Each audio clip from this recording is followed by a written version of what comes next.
Chers collègues, bonjour et soyez les bienvenus à cette présentation sur l'introduction à l'épreuve pédagogique.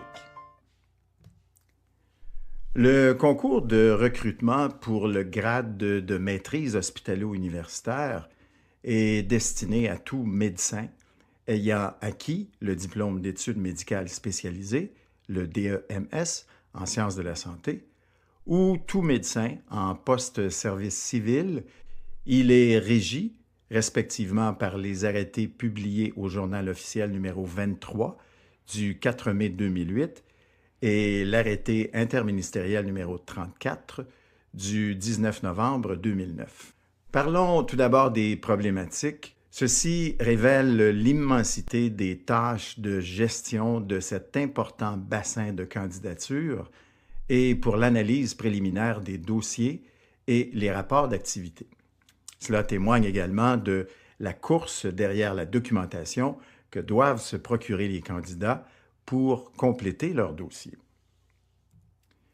Une autre problématique est que l'on tient d'emblée à signaler que le dossier administratif ne mentionne pas et n'exige pas un curriculum vitae ni une lettre de motivation du candidat.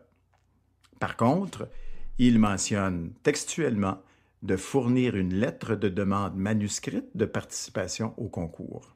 Cette dernière est une procédure purement administrative et ne peut couvrir à elle seule la nécessité de connaître le candidat avant de l'apprécier lors de l'étude préliminaire des dossiers et lors de l'entrevue avec les membres du jury. Les candidats sont les seuls à ne pas avoir acquis, durant leur cursus d'études médicales, une formation pédagogique sur la pratique de l'enseignement pour exercer leur métier de futurs enseignants hospitalo-universitaires. Ceci explique en partie la qualité des prestations des enseignements lors de l'épreuve pédagogique. Une fois leur poste hospitalo-universitaire acquis, ils seront confrontés, comme leurs supérieurs hiérarchiques, à divers problèmes pédagogiques tels que l'évaluation des apprentissages, la planification de contenus disciplinaires, les méthodes d'enseignement clinique, la conception de programmes disciplinaires et de formation médicale, et dans bien d'autres domaines de la pédagogie médicale. La plupart des candidats assurent des prestations d'enseignement selon un modèle traditionnel basé sur la transmission quantitative des connaissances.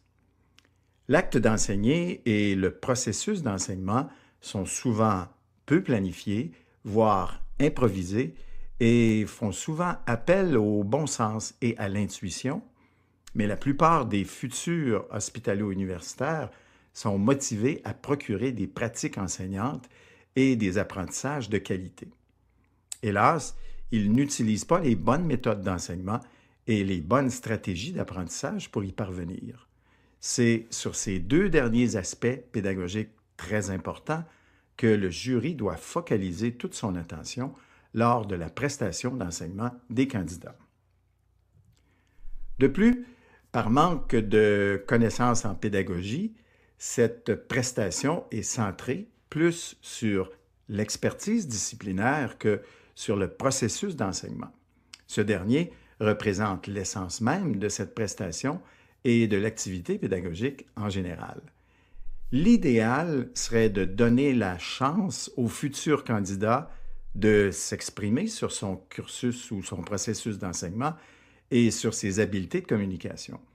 En d'autres termes, il faut donner la chance au candidat de s'exprimer sur les activités pédagogiques et les stratégies d'enseignement à promouvoir pour assurer une prestation d'enseignement selon les normes des sciences de l'éducation. Toujours au sujet de la prestation d'enseignement, il faut que le candidat soit guidé par les questions du jury et que ce dernier ait acquis des connaissances en pédagogie médicale pour pouvoir mener à terme, dans de bonnes conditions et dans la bonne direction, une entrevue avec un candidat. Il est également très important que le jury indique au candidat, d'une manière claire et explicite, que c'est la qualité du processus d'enseignement qui sera évaluée et non pas la quantité des connaissances. De plus, l'expertise disciplinaire ou les connaissances médicales sont évaluées à l'épreuve pédagogique, mais beaucoup de candidats mémorisent un contenu disciplinaire donné, puis le répètent ou encore le transcrivent intégralement.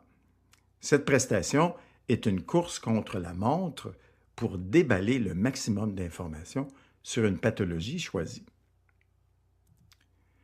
Les candidats ont souvent tendance à fournir ou encore à se procurer des attestations de prestations d'enseignement.